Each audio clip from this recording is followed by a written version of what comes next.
bienvenue à votre podcast préféré, votre podcast d'accompagnement du cours éthique et professionnalisme. Merci d'être là encore cette semaine, Jean-François Sénéchal, ton prof. Bienvenue à ton cours, bienvenue à cette petite rencontre hebdomadaire. On se voit une fois une fois par semaine, ou deux, des fois, ça dépend. Content de te savoir de retour à distance via ton application de téléchargement et d'écoute de podcast préféré. J'enregistre ce podcast, on est le vendredi 15 mai quand j'enregistre cet épisode. Je me prépare, comme vous, à ce long congé bien mérité. En fait, je m'étais dit que j'allais vous le publier pendant le long week-end, justement, là, pour que vous puissiez profiter de ce congé-là pour peut-être écouter l'épisode. C'est à vous de voir, là. Il n'y a pas de presse non plus. Le module va quand même ouvrir seulement ce mardi, mais ça vous préparera tranquillement pour ça. Donc, lundi, vous le savez, c'est la fête des Patriotes, ou peut-être votre moment pour fêter la victoire du CH qui ont réussi à sortir Buffalo en 6. Je ne sais pas. Je ne sais pas. Je ne sais pas. Mais vous autres, vous le savez au moment où vous écoutez ça, peut-être. Sinon, toi, c'est quoi qui te passionne, toi, à part ce cours? Hein? Ça te passionne, c'est sûr, mais le reste, qu'est-ce qui te passionne? Parlant de toi, parlant de vous, salutations spéciales à Daphné Dubé, qui m'écoutait, puis qui me confiait qu'elle a écouté les premiers épisodes du podcast en faisant son ménage du printemps. Je ne sais pas à quel moment vous écoutez ça, mais elle, c'est dans ce genre de contexte. Puis je suis tout à fait compatissant envers Daphné. Je le fais aussi, c'est beaucoup de travail. Vous saurez, si vous ne l'avez jamais fait, là, vous saurez que peu importe la quantité de feuilles là, qu'on ramasse à l'automne, les feuilles qui restent, là, elles se reproduisent sous la neige pendant l'hiver, puis au printemps, c'est à recommencer, on dirait. Je salue aussi Thomas Allard. Tiens, salut Thomas, qui écoute le podcast pendant son dîner. Hein, ça aussi, c'est un avantage insoupçonné de ce podcast d'accompagnement du cours. Écoutez son podcast, puis une partie du cours pendant l'heure de lunch. D'ailleurs, pendant que j'y pense, j'ai reçu aussi une très belle proposition d'un de vos collègues, Ayoub Hadji, qui me proposait d'inviter un étudiant à mon podcast pour rendre les podcasts un peu plus dynamiques. Là, c'est sûr que moi, je suis tout seul dans mon bureau, puis j'essaie de rendre ça dynamique, mais c'est sûr que si vous me donnez un étudiant ou une étudiante, ce ne sera pas la même chose, puis la même dynamique. Donc, il y a sûrement quelques podcasteurs potentiels dans ce groupe. Donc, si ça vous intéresse de tester la chose, écrivez-moi, on prendra un rendez-vous, puis on enregistrera ensemble un des épisodes futurs. On verra c'est quoi les thèmes qui vous intéressent. Je vous ferai quelques propositions. Puis, tu peux même être accompagné d'un autre étudiant. Ça sera encore plus le fun. J'ai 3 micros ici. Je peux même en ajouter un 4e au besoin. Donc, on se rencontre ici. Ça peut se faire à distance aussi, là. C'est juste que ça vous prend une bonne connexion. Non, la connexion, c'est pas si grave. C'est plus un bon micro puis des bons écouteurs. Puis voilà. Puis pour vous, la préparation, là, ça va être simple. Ça serait simple si vous décidez de venir. Vous arrivez ici, vous pointez au rendez-vous, puis on enregistre, mais pour vous, tout ce que vous faites, c'est que vous écoutez, puis vous posez vos questions, puis vous faites vos interventions au fur et à mesure, là, mais ça serait bien le fun. Donc, pas d'obligation, mais si ça vous tente de tester vos compétences au micro, puis de tester tout ça, faites-moi signe, puis on prendra rendez-vous. Sinon, autre sujet, au moment où vous écoutez ce podcast, en fait, si vous l'écoutez pendant le week-end, là, vous serez fort probablement en train de travailler sur votre TP1, mais si vous l'écoutez à partir de lundi, vous avez déjà remis votre TP1. Puis, merci, bravo, vous l'avez réussi, c'est fait. Puis, moi, ce que je vous promets en retour, c'est la correction. Donc, d'ici... je me donne à peu près 10 jours ouvrables là, pour corriger tout ça. Faites le calcul, là, ça fait à peu près 40 travaux à corriger. Puis vous allez voir que je vous donne des rétroactions multiples. Là, c'est-à-dire que je vais essayer de commenter directement dans votre document. Je vais essayer de vous aider à le bonifier là, pour que vous puissiez sauter dans le TP2 là, sans crainte. Je vais aussi vous partager ma grille de correction là, avec tous les critères, comment j'ai jugé chacun des critères. Je vais même vous faire un commentaire audio pour vous donner des rétroactions à l'audio. Ce sera une autre façon de vous communiquer mes rétroactions. Puis des fois, ça me permet aussi de clarifier aussi le ton. Là. C'est sûr que si je commente, puis directement dans votre document, des fois, c'est un peu froid. Puis ça en fait réagir quelques-uns, alors qu'à l'audio, je peux mettre le ton puis vous démontrer que peu importe les commentaires que je vous fais, c'est pour vous aider à bonifier tout ça, puis simplifier votre vie, puis rendre votre course vers le TP2 beaucoup plus facile. Puis pour vous, voilà, c'est ce que je vais faire de mon côté. Puis bravo d'avoir réussi à faire votre TP1. Puis votre TP1, vous l'avez vu, là, c'était le plus gros défi de ce TP1, c'était pas si compliqué.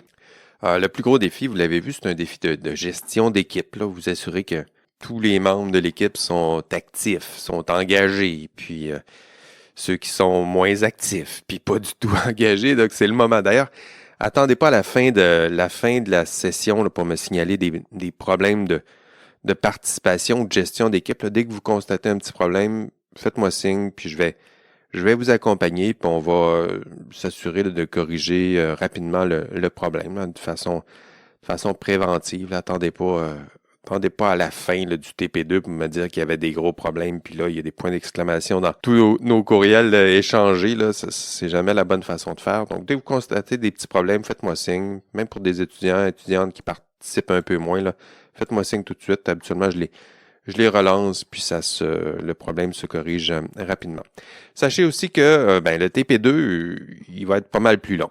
Donc, le TP1, plusieurs ont réussi aisément à le faire. Certains ont réussi à le faire même la veille de la date de remise. Donc, c'était pas si compliqué que ça. C'était assez intense peut-être le samedi, mais ça arrive. Mais le TP2, ça sera beaucoup plus compliqué de faire tout ça la veille. Là. Il est beaucoup plus long. Il y a beaucoup plus de travail à faire. Donc, si votre équipe n'est pas fonctionnelle, il faut tout de suite qu'elle soit fonctionnelle. Puis, planifier les travaux. Ça ne se fera pas en un seul week-end, tout ça. Pas une seule réunion, très certainement. Voilà. Donc, dès que vous aurez mes commentaires sur le TP1, puis même tout de suite, attendez même pas mes corrections, commentaires. Là, commencez déjà à travailler là, dans le TP2 parce qu'il y a beaucoup à faire. OK, cette semaine, c'est le module 4. Dans ce module 4, vous allez être introduit à ce que nous allons appeler la grille de Legault. La grille de Legault, c'est une grille d'analyse d'un problème éthique. Comment faire pour analyser un problème éthique? Il y a plusieurs façons de faire, mais Georges A. Legault, qui est l'auteur principal de l'ouvrage qui est l'auteur de l'ouvrage principal du cours éthique et professionnalisme. L'ouvrage en question s'appelle Professionnalisme et délibération éthique. Georges A. Legault vous propose une grille d'analyse. Puis c'est cette grille d'analyse que je vais vous demander d'utiliser pour analyser votre TP1 et tenter de résoudre le problème que vous avez vous-même créé puis que vous m'avez soumis dans le TP1. Donc, dans cet épisode du podcast, ce que je vais faire, c'est que je vais vous introduire à cette grille d'analyse. Puis, soyez attentifs parce que vous aurez besoin de cette grille puis de la comprendre un peu. Là. Notamment, vous aurez besoin de cette grille pour faire votre TP2, je le disais. Le TP2, la première étape là, pour résoudre votre problème éthique que vous m'avez soumis dans le TP1, là, ça va être d'analyser votre problème avec cette grille. Donc, si vous ne comprenez pas la grille, si vous n'y avez pas été introduit, ça sera bien compliqué pour vous. Donc, soyez attentifs dans ce podcast. Je l'explique aussi dans l'enregistrement de cours, mais je l'explique dans ce podcast. Puis évidemment, elle est expliquée dans l'ouvrage en question. Puis, le but de multiplier tout ça, là, c'est de nous assurer que tu comprends cette grille. Donc, tu auras besoin de cette grille pour faire ton TP2. Puis, tu vas avoir aussi besoin de cette grille parce qu'il va y avoir des questions à l'examen sur cette grille. Hein? Est-ce que je t'ai eu au mot examen? Puis là, tu t'es dit, hein, quoi? Qu'est-ce qu'il vient de dire? Ben oui, il va y avoir des questions sur cette grille à l'examen. Là, ça fait partie des objectifs officiels du module 4, là, essayer de maîtriser les étapes de la grille, essayer de comprendre la structure de cette grille. Donc, il y a des objectifs précis qui ciblent exactement cette grille. Donc, est-ce que tu es prêt à une écoute intense pour te familiariser à cette grille d'analyse? C'est parti! Dans l'enregistrement de cours cette semaine, que je vais voir en classe, c'est justement, on va utiliser cette grille d'analyse. On va se servir d'analyse de cette grille plutôt pour analyser un cas de triche universitaire, triche académique, plagiat. Hein, c'est un type de problème qu'on a abordé un peu au dernier cours, puis c'est ce qu'on va poursuivre en classe, c'est-à-dire que je vais vous proposer un problème de type triche, plagiat, puis on va essayer de l'analyser à l'aide de la grille de Legault, que je vais vous expliquer là aussi dans ce podcast et que je vais vous expliquer en classe. Je le sais qu'il y en a qui aiment le podcast, là, mais c'est pas suffisant. Là.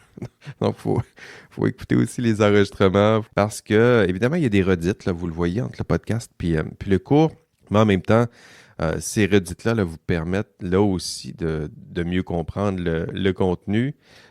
Puis ben là, vous allez mieux comprendre la grille, puis vous allez mieux comprendre aussi c'est quoi la triche universitaire, puisque ce sera notre thème en classe. Donc, dans le module 4, en classe, ce sera une étude de cas sur le plagiat. Dans le podcast que je vous propose, c'est, en fait, ça va être aussi une étude de cas où on va tenter de résoudre le problème à l'aide de la grille de Legault. Mais dans ce podcast, l'étude de cas, je vais me servir du cas de Karen Duhamel. Hein, vous vous souvenez du problème que je vous ai suggéré et qu'on a analysé. On a commencé à l'analyser ensemble au cours 1 lors de notre première rencontre. Donc, je présumerai déjà que vous connaissez l'histoire de Karen Duhamel. Sinon, on est rendu au module 4.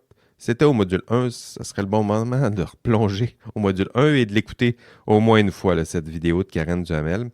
Donc, appuyez sur pause si ce n'est pas déjà fait, puis allez écouter ça avant de poursuivre votre écoute. OK, c'est fait, bravo. C'était déjà fait, tant mieux. Maintenant, on va se concentrer sur l'analyse du problème rencontré par Karen Duhamel. Puis, on va analyser le problème de Karen à l'aide de la grille de Legault. Encore une fois, là, dans votre TP2, 2 étapes. Analyser un problème à l'aide de cette grille et rédiger un rapport décisionnel. Concentrons-nous sur l'analyse à l'aide d'une grille qui est celle de Legault. Donc, la grille de Legault, c'est là-dedans qu'on se lance, une belle grille d'analyse. D'ailleurs, si vous voulez chercher cette grille, j'en ai mis plusieurs copies là, un peu partout sur l'ENA du cours, là, mais vous allez trouver une copie de cette grille dans le contenu du module 4. J'ai mis une grille là. Vous allez trouver également une copie dans la feuille de route, dans la section là, qui est consacrée au TP2. Vous allez trouver une grille, vous allez trouver aussi les explications de Legault à propos de cette grille, si jamais vous voulez plus de détails. Dans l'ouvrage Professionnalisme et délibération éthique, hein, rappelons-le, c'est l'ouvrage du cours, c'est un ouvrage auquel vous avez accès gratuitement. À la toute fin, il y a la grille et le chapitre en question pour suivre cette grille, c'est le chapitre 6 qui est intitulé « Prendre une décision éthique ». Puis dans ce chapitre 6, Legault vous explique la grille à sa manière. Donc, allez vous trouver une version de la grille. Vous en aurez besoin pour vos propres travaux. Puis déjà, vous l'aurez sous la main.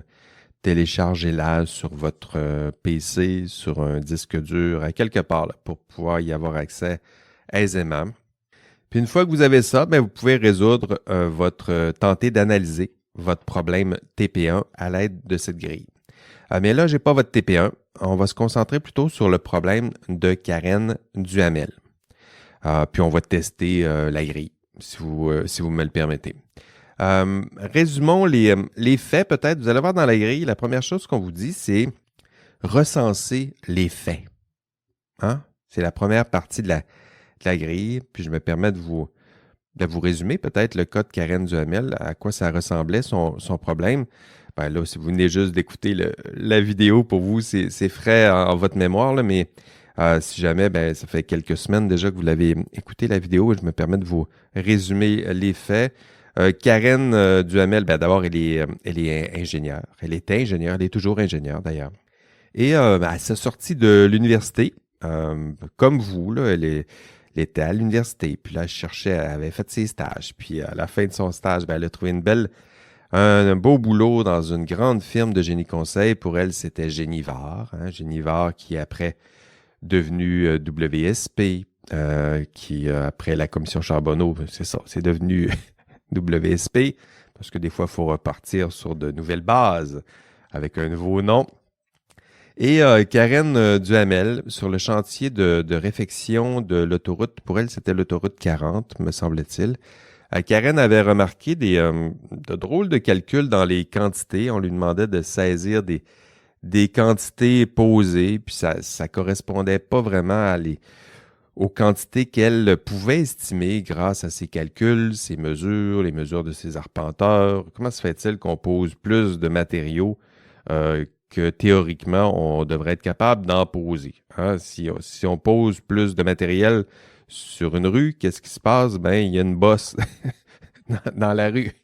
C'est probablement ce que Karen se disait. Puis, bon, ben là, elle se dit, ben, c'est pas normal. Là, les chiffres sont changés. Il y a peut-être un entrepreneur qui essaie de surfacturer. Puis, elle se met à dénoncer le problème, à ne pas rentrer les chiffres de l'entrepreneur. Puis, autour d'elle, ben, on commence à résister. Ses collègues, ses supérieurs, tout le monde résiste.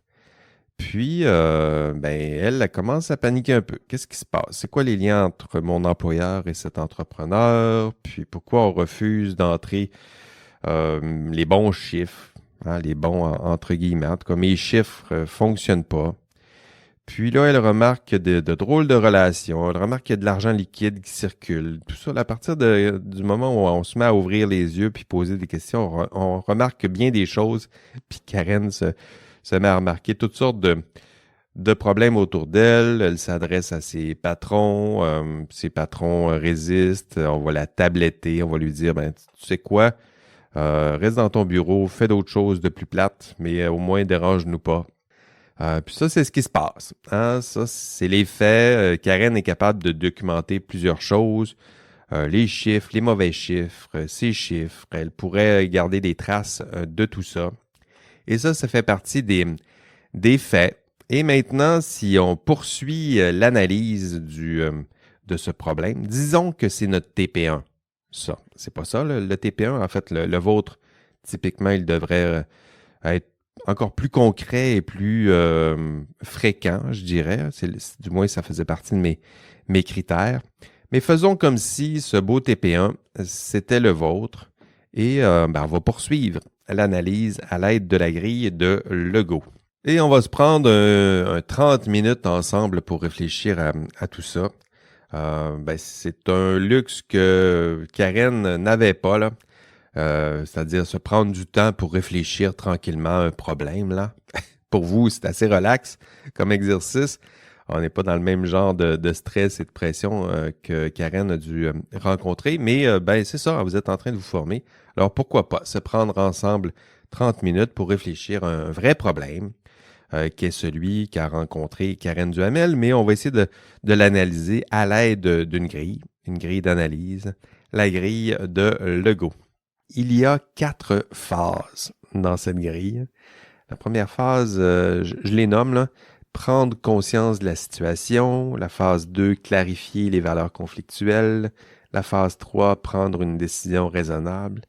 La phase 4, établir un dialogue avec les principales parties prenantes. Donc, 4 phases. On va passer à travers ces 4 phases.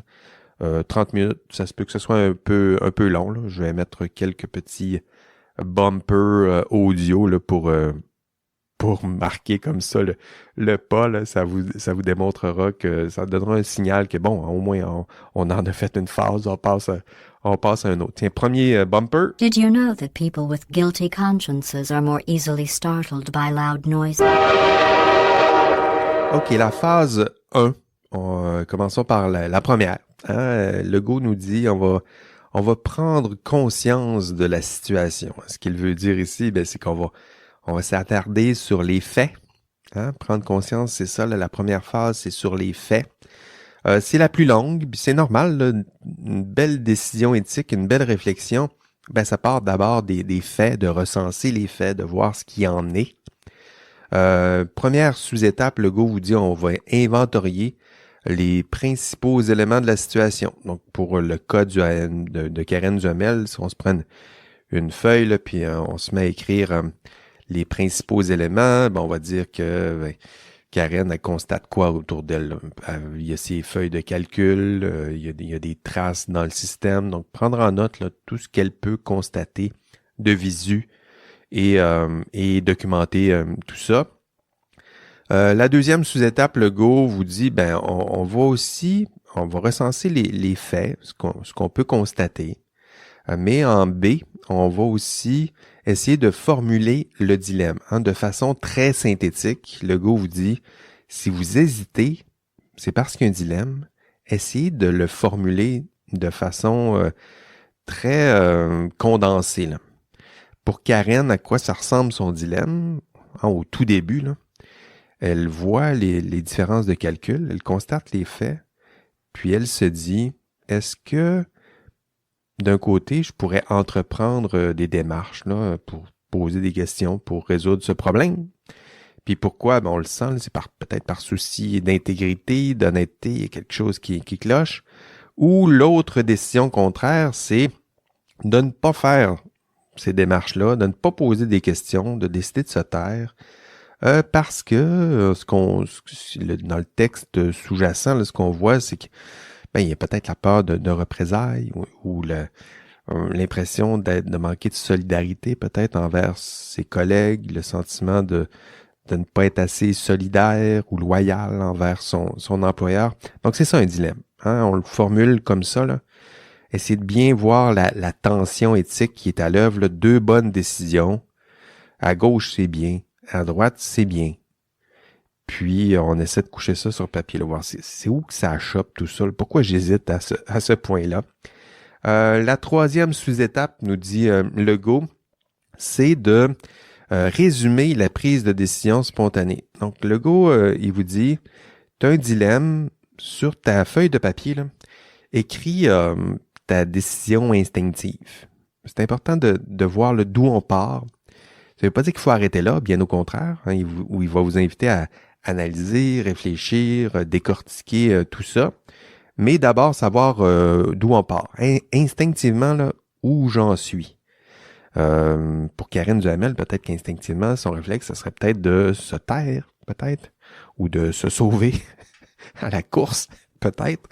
Mais c'est ça la décision instinctive. Là. Ça relève de nos réflexes, nos habitudes. C'est important au moins de savoir d'où on part. La quatrième sous-étape, on est toujours dans la première phase, on se concentre sur les faits. Quatrième sous-étape, Legault vous dit, on va analyser la situation des parties concernées. Donc ça, c'est la partie, je dirais, la plus conséquentialiste de toute votre analyse. Là. Legault, il vous dit, prends tous les acteurs, les actrices de ton problème, tes collègues, tes patrons, ton client, mets tous leurs noms là, sur ta feuille de papier, puis essaie d'évaluer les conséquences dans ton dilemme. Là, à gauche, c'est bon, mais c'est quoi les conséquences sur toutes les parties prenantes?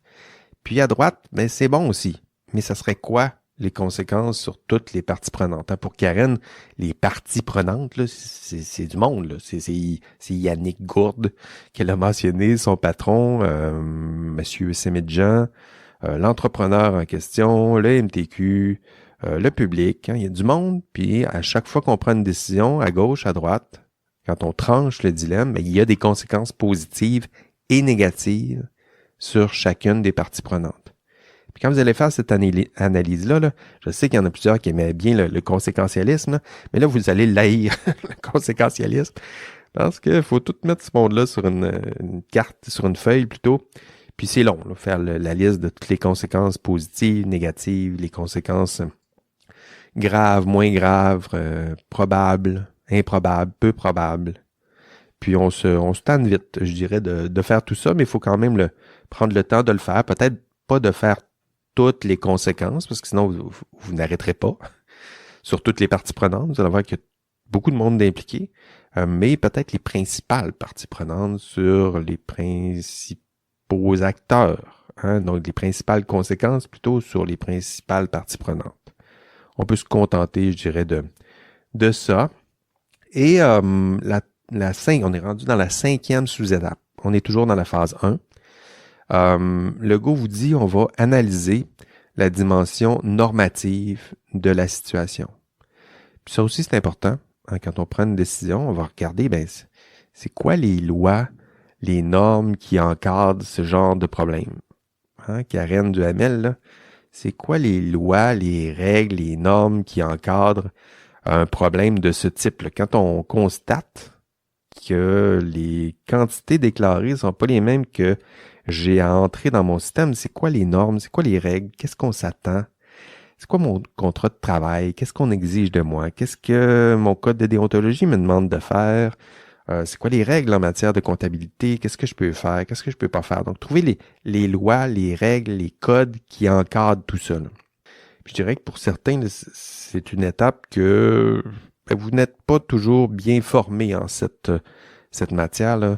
Il y en a plusieurs qui connaissent très mal le droit, les règles, les normes, alors que vous allez être bientôt baigné dans tout ça. Puis certains le savent là, dans le système autour de vous que vous n'êtes pas très à l'aise avec ça. Ça dépend des professions, là. Mais il y en a plusieurs qui se disent mon ingénieur, il connaît peut-être mal les lois, les règles, les normes, je vais peut-être essayer d'y en passer une. Ça se pourrait. Ça arrive. En tout cas, dans le cas de Karen Duhamel, il y en a peut-être qui a peut-être sous-estimé sa capacité à connaître la loi sur les ingénieurs. Donc voilà l'étape 1 de la grille de Legault. Legault vous dit, d'abord, avant toute chose, on va se concentrer sur les faits. On va recenser, analyser les faits.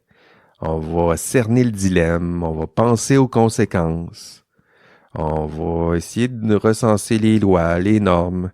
Puis ça, c'est la phase 1 de l'analyse. On se concentre sur les faits. C'est intitulé « Prendre conscience de la situation ». This next test is very dangerous. To help you remain tranquil in the face of almost certain death, smooth jazz will be deployed in 3, 2, 1.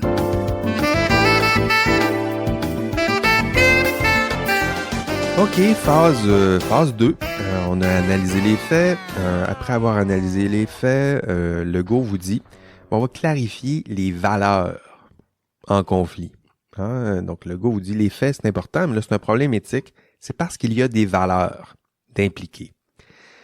Puis pour les valeurs, Legault va vous dire, première sous-étape, déjà, essayez de voir les émotions qui sont dominantes. C'est en A, là, 3e, il y a 3 sous-étapes. La première sous-étape, on va se concentrer sur les émotions. C'est bien. C'est bien de partir de là, surtout dans une analyse rationnelle, d'essayer de voir émotivement, là, j'en suis où. Si on se met à la place de Karen Duhamel, puis on écrit cette phase-là là, sur notre feuille devant nous, il y a beaucoup d'anxiété qui est sûrement là, la peur de perdre son emploi, la peur du jugement des autres, du patron. Il y a sûrement aussi beaucoup de frustration, hein, d'avoir le sentiment d'être isolé, non entendu, trompé, hein, d'une certaine façon. Puis, parce que les émotions agissent aussi sur la raison ou sur notre rigueur, notre objectivité, mais je pense que c'est prudent de la part de Legault de vous dire on va se concentrer sur les valeurs, mais à quelque part dans la grille, il faut se trouver un endroit pour déjà énoncer les émotions là, qui sont à l'œuvre et qui pourraient peut-être influencer la prise de décision. Deuxième sous-étape, Legault vous dit, on est en B, Legault suggère de recenser les valeurs agissantes. Hein? C'est-à-dire que ce sont les valeurs qui influencent vraiment la prise de décision. Puis ces valeurs-là, vous allez les trouver où? Mais vous allez les trouver, elles se cachent derrière les les conséquences que vous avez trouvées dans la phase précédente. Les valeurs se cachent derrière les normes que vous avez identifiées dans la phase précédente. Il y a des phases, pour Karen Duhamel, il y a des phases qui se cachent dans les conséquences qu'elle pourrait anticiper. C'est-à-dire que si elle craint par rapport à sa sécurité, sinon à sa santé mentale, sa loyauté envers l'employeur, tout ça, là, ça fait partie, ce sont des valeurs, là. Hein? Si on dit que ça nous préoccupe, si on dit que c'est important, c'est parce qu'on dit que ça a de la valeur. Donc, sécurité, santé, loyauté, solidarité envers les pairs, ce sont tous des valeurs. Si vous dites qu'il y a des conséquences positives, c'est que vous avez l'impression que la décision vous rapproche de ces valeurs. S'il y a des conséquences négatives, c'est que vous avez l'impression que la décision vous éloigne d'une valeur. Donc voilà comment on peut se servir des conséquences que vous avez tout juste trouvées dans la phase précédente pour trouver des valeurs. Il y a aussi des valeurs cachées, j'en parlais dans les normes, les règles. Si vous dites, mais telle norme, telle règle est importante, ça m'aide à cerner le problème, ben vous allez voir que dans toutes les normes que vous allez identifier comme étant pertinentes, ben il y a des valeurs qui sont là. Les normes, les règles, les lois sont souvent mises en place pour défendre certaines valeurs. Que ce soit la vérité, que ce soit la justice, l'honnêteté. Derrière chaque norme, il y a ça. S'il y a un code du bâtiment, ben il y a une valeur sous-jacente qui est la sécurité. Hein? Donc, s'il y a un code de la route, c'est qu'il y a une autre valeur qui est la sécurité sur la route. Hein? C'est pas étranger. Le monde des valeurs puis le monde des lois ou du droit, ce n'est jamais très éloigné. OK, on a 2 sous-étapes. La 3e sous-étape de la 2e phase, j'espère que vous me suivez toujours. Le Go vous dit, on va identifier le principal conflit de valeurs. Puis ça, c'est important. Dans n'importe quel dilemme éthique, si c'est un dilemme, c'est parce qu'il y a 2 valeurs qui sont en conflit. En fait, vous allez en trouver plusieurs, là, mais je vous demande de faire l'exercice de condenser le dilemme, de le réduire à une belle tension entre 2 valeurs. Donc, un dilemme, c'est ça. Dans le cas de Karen Duhamel, ben, si elle hésite, c'est parce qu'il y a un dilemme. Puis s'il y a un dilemme, il y a 2 valeurs qui s'affrontent. Hein. Puis si elle décide de ne rien faire, ben c'est parce que peut-être qu'elle a décidé de privilégier la sécurité d'emploi, la loyauté envers l'employeur, j'en parlais un peu plus tôt. Mais si elle décide d'agir, hein, c'est l'autre partie du dilemme, ben c'est d'autres valeurs. Donc il y a la valeur de justice peut-être ou de protection du public, du trésor public, en tout cas le bien public, par honnêteté, par respect des lois. Ça fait partie des valeurs importantes. Puis à la fin, si on résume son dilemme avec un conflit de valeurs, ben ça pourrait ressembler à ça. Ça pourrait être la vérité contre la loyauté envers l'employeur. Voilà. Alors, en résumé, on est toujours dans la 2e phase. Le Go vous dit, dans cette 2e phase, ce qu'on va faire, c'est on va clarifier les valeurs en conflit. Puis pour ça, ben, il vous demande d'identifier les émotions dominantes, de nommer les valeurs, de les trouver là où elles se cachent, hein, je le disais, là, dans les conséquences, mais aussi dans les normes, dans les lois. Puis enfin, cerner ce conflit de valeurs, essayer d'arriver à un beau conflit entre 2 belles valeurs. C'est pour ça qu'il y a un dilemme éthique, puis ça permet de le mettre là, ici, sur cette belle feuille de papier. Bon, m'écoutez-vous encore, là? Ça fait 2 phases. Les 2 premières sont un peu plus longues. On lâche pas. Tiens, je vais déjà vous donner l'indice de la semaine, tiens, pour l'indice de cet épisode du podcast pour vous réveiller.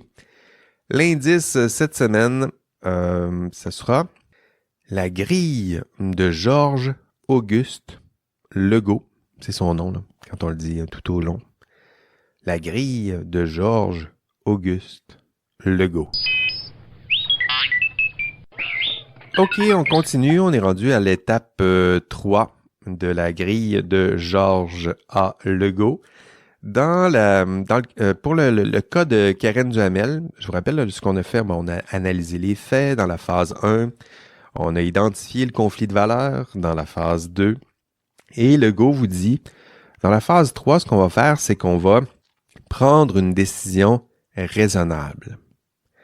Ben oui, on a identifié les faits, on a cerné le dilemme. Maintenant, il faut prendre une décision. C'est-à-dire que on va décider c'est quoi la valeur qui va avoir préséance. C'est ça une décision éthique. Là. C'est ça que Karen va faire lorsqu'elle prend cette décision éthique. Elle va décider de prioriser une valeur par rapport à une autre. C'est ça qui fait mal. On priorise une valeur, ce qui fait qu'il y a une autre valeur qui va en souffrir. Pour Karen, elle, si elle choisit la vérité, la justice, c'est peut-être la loyauté envers son employeur qui va en souffrir, ou sinon la solidarité envers ses collègues. Là, c'est ce qu'on craignait, puis c'est ce qui va arriver. Hein. Donc, une décision éthique, c'est ça exige un sacrifice. On priorise une valeur. Donc, on va parler de valeur prioritaire. Il y a une autre valeur qui va être sacrifiée. On va parler de valeur secondaire. Puis il faut avoir toujours ça en tête, là. Quand notamment lorsque vous allez mettre en œuvre votre décision, c'est là où ça devient important, c'est-à-dire que quand vous allez mettre en œuvre votre décision, il va falloir penser à cette deuxième valeur, là. C'est ça qui va être sacrifié, puis dans la mise en œuvre de votre décision, il va falloir penser à des éléments de mise en œuvre pour réduire peut-être les conséquences sur cette deuxième valeur là, qui a été sacrifiée, là, cette valeur secondaire. C'est là où on va parler de conséquences négatives, qu'on va essayer de réduire ces conséquences négatives-là, parce que c'est aussi une valeur importante pour nous. La loyauté envers les collègues, la solidarité, c'est aussi une valeur. On a décidé de prioriser l'honnêteté, la justice, mais il va falloir penser aussi aux conséquences sur la deuxième, la valeur secondaire, puis j'y reviendrai plus tard là, dans la mise en œuvre, c'est là où ça va se passer. Donc, en A, première sous-étape, Karen identifie une valeur qui a préséance. C'est ça, prendre une décision éthique.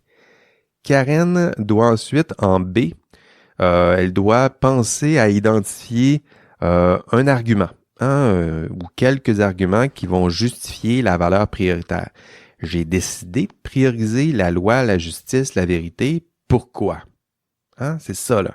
Penser à des raisons qui justifient cela. On a décidé de prioriser une valeur, mais c'est pas arbitraire. Il y a des arguments qui peuvent vous aider à prioriser une valeur. Si c'est la vérité que vous avez décidé de prioriser, pourquoi vous avez décidé de prioriser la vérité? Pourquoi vous avez décidé de le faire même au détriment de la collégialité ou du sentiment de solidarité ou de loyauté envers votre employeur? Créer des arguments, c'est ça. C'est pour ça qu'on parle de philosophie morale, d'argumentation. C'est pour ça au deuxième module plutôt, on a parlé de déontologisme, de conséquentialisme, et d'éthique de la vertu, parce que c'est ça que vous devrez faire ici. Là. Trouver des arguments. Trouver des arguments pour justifier, si c'est la décision de Karen, trouver des arguments pour justifier pourquoi Karen doit décider de dire la vérité, si c'est ça sa décision. Puis des arguments, vous allez en trouver. Bon, ça pourrait être un argument déontologique, hein?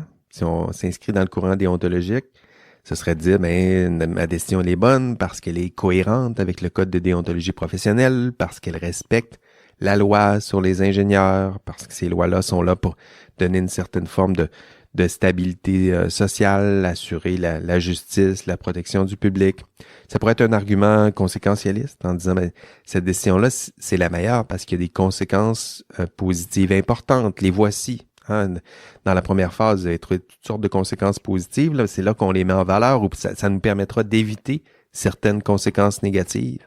Puis c'est là aussi où on peut les mettre en valeur. Donc, c'est pas théorique tout ça, là. C'est de l'argumentation. Il y a une décision qui a été prise, puis les courants argumentaires, il y en a pas 25, là. Conséquentialisme, déontologisme, éthique de la vertu. Quand j'ai pris cette décision, éthique de la vertu, ça ressemblerait à quoi? J'ai pris cette décision-là, pourquoi? parce que ça respecte telle valeur ou c'est cohérent avec telle valeur qui, elle, est au cœur des lois, des normes qui m'encadrent. Cette valeur-là de vérité, elle est au cœur de mon code de déontologie. Et voici telle norme qui a été écrite même exactement pour défendre cette valeur-là de vérité. Donc là, ici, c'est un argument de l'éthique de la vertu parce que mon ordre professionnel me demande d'agir comme un professionnel. Puis un professionnel, c'est un comportement qui est aligné ou qui est guidé par ses valeurs. Ça aussi, c'est une façon d'argumenter dans l'esprit de l'éthique de la vertu. Voilà, ça ressemble à ça, un argumentaire. Ça ressemble à ça, des arguments.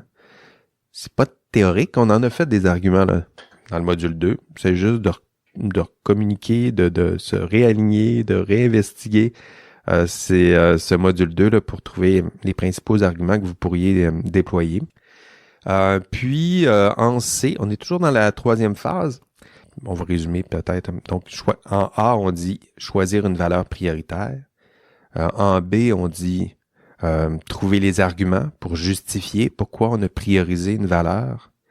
Et en C, Legault vous dit, ça serait important de penser à la mise en œuvre de votre décision. Donc, que doit faire Karen pour s'assurer que sa décision ait les effets escomptés?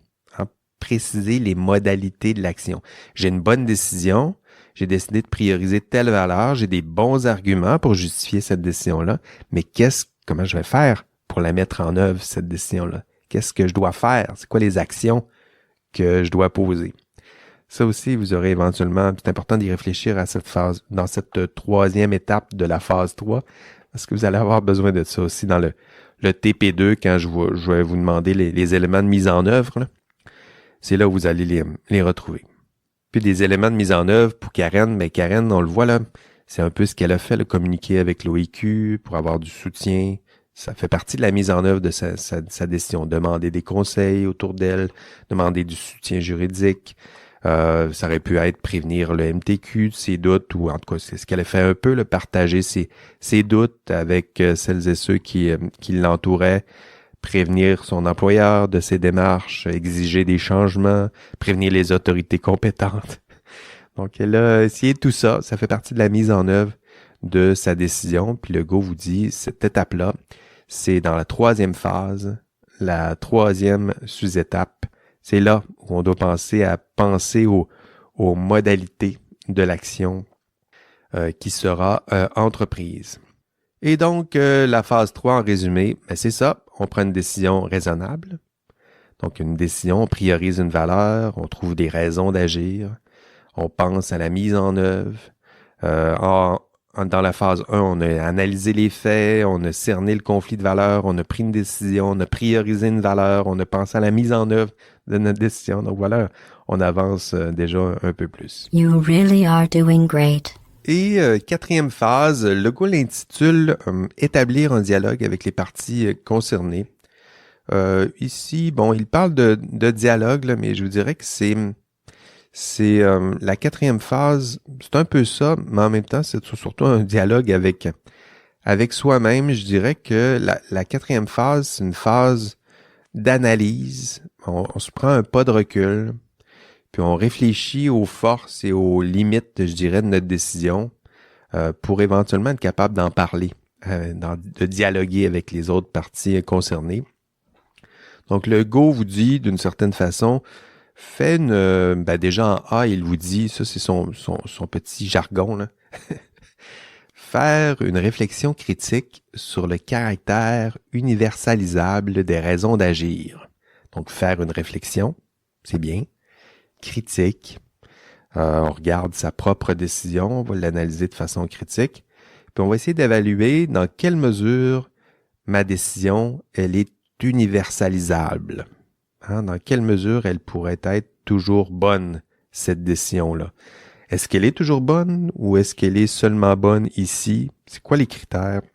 C'est quoi les éléments de contexte qui fait que ma décision, elle est bonne en ce moment? Ou c'est quoi les éléments de contexte qui me permettraient de généraliser la force ou ma décision que je suis en train de prendre. C'est un peu ça que Legault vous dit à la toute fin de cette analyse. On a pris une bonne décision, on a analysé les faits, on a vu le conflit de valeurs, on a priorisé une valeur, on a des bonnes raisons d'agir, on a pensé à la mise en œuvre de tout ça, mais à la fin, il faut regarder aussi la force de notre décision. C'est quoi les forces, c'est quoi les failles de cette décision? Puis le Go vous dit, pour évaluer la force de notre décision, il nous suggère 3 critères pour examiner puis mesurer cette force de cette décision. Donc 3, puis là, ça arrive à la toute fin, là. Tiens, je vais mettre un autre bumper ici, là. This sentence is false. Don't think about it. Don't think about it. Don't think about it. Bon, Don't think ça about it. arrive à Don't la think toute fin, puis vous êtes peut-être un peu fatigué.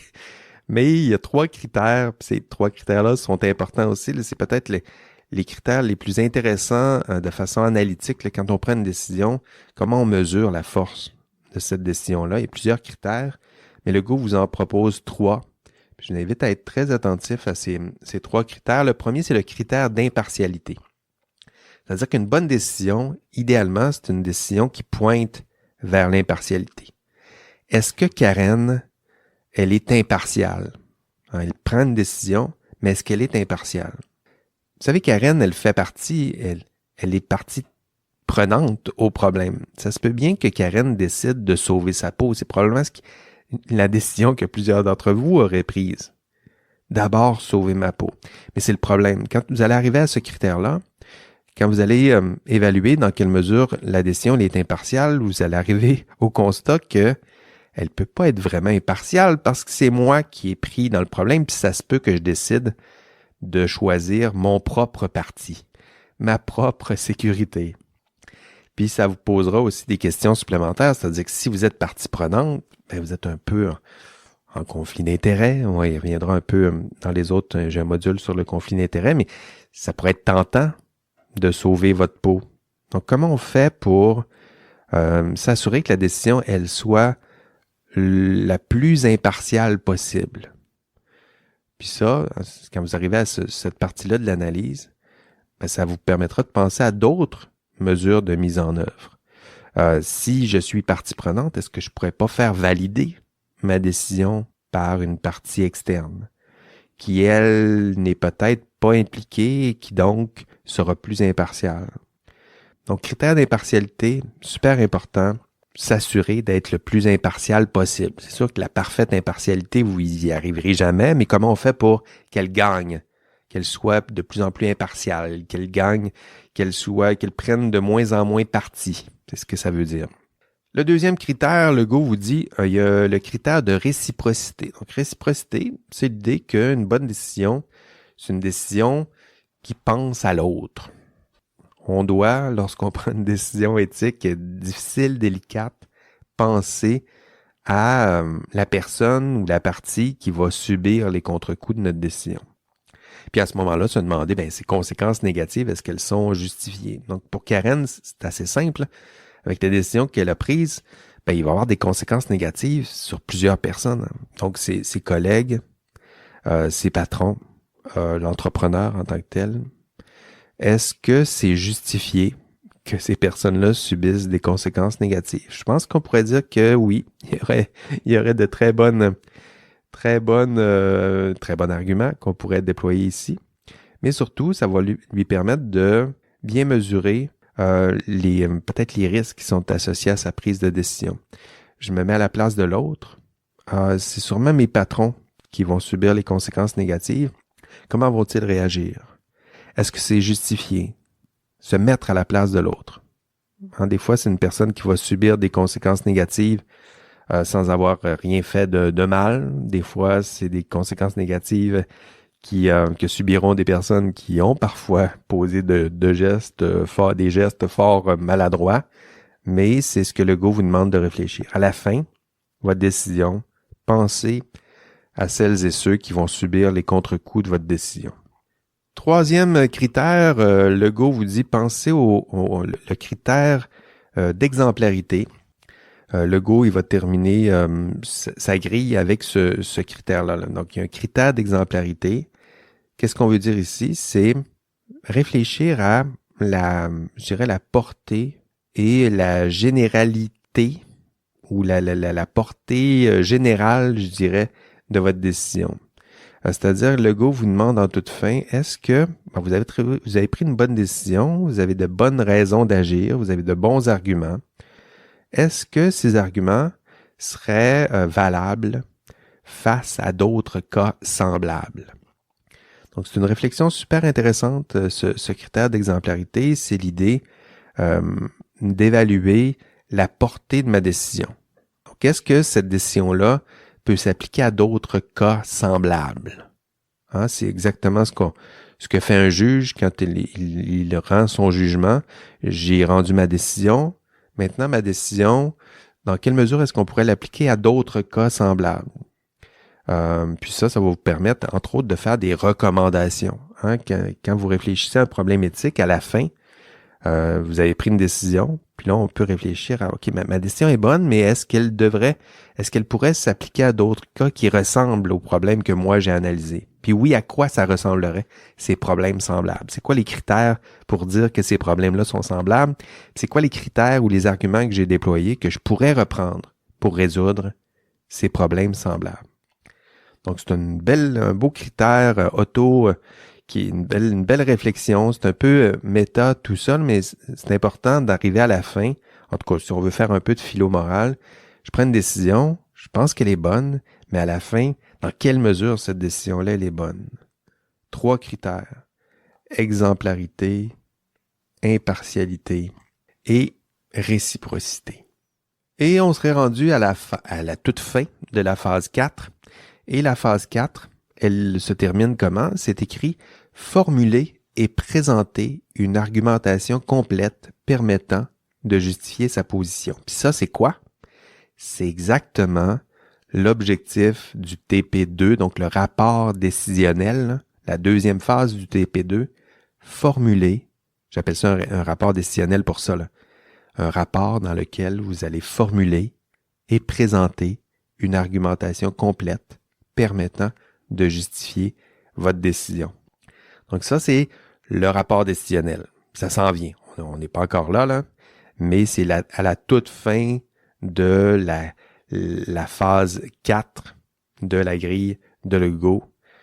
Établir un dialogue avec les parties prenantes, nous dit Legault, mais à la toute fin, formuler, présenter.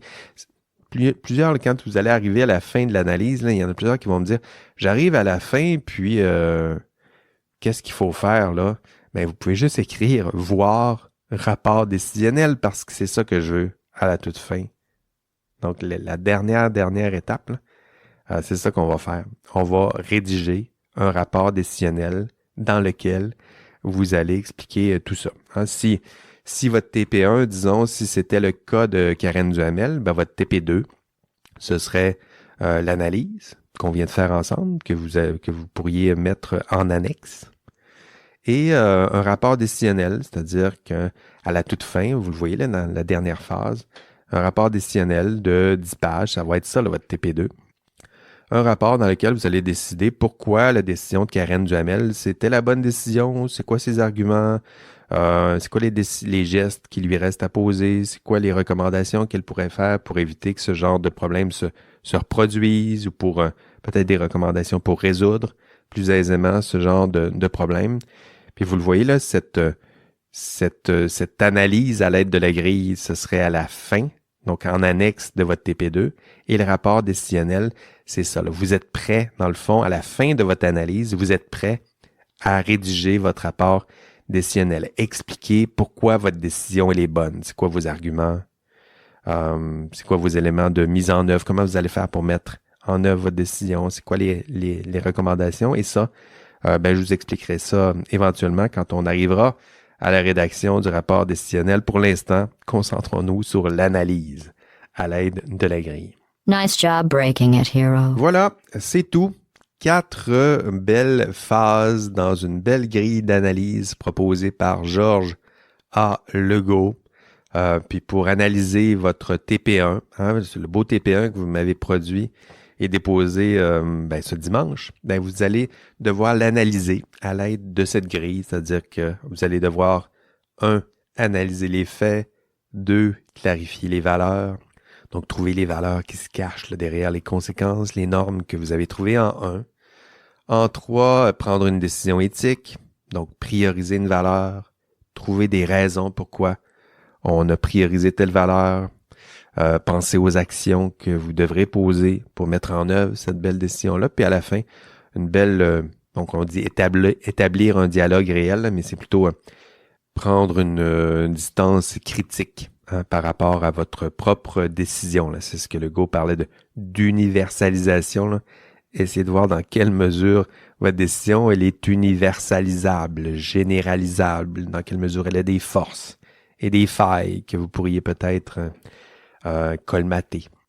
Voilà, c'est tout. Je parle beaucoup, mais cette grille, faut l'expliquer, faut la comprendre. Vous pouvez lire aussi les explications de Legault, puisque non seulement vous allez en avoir besoin pour résoudre votre TP2, mais aussi, rappelons-le, aussi quelques questions à l'examen là, sur cette belle grille d'analyse. Voilà, c'est tout pour cette semaine. Bravo encore pour votre écoute des podcasts. Déjà 4 podcasts au complet à écouter votre prof.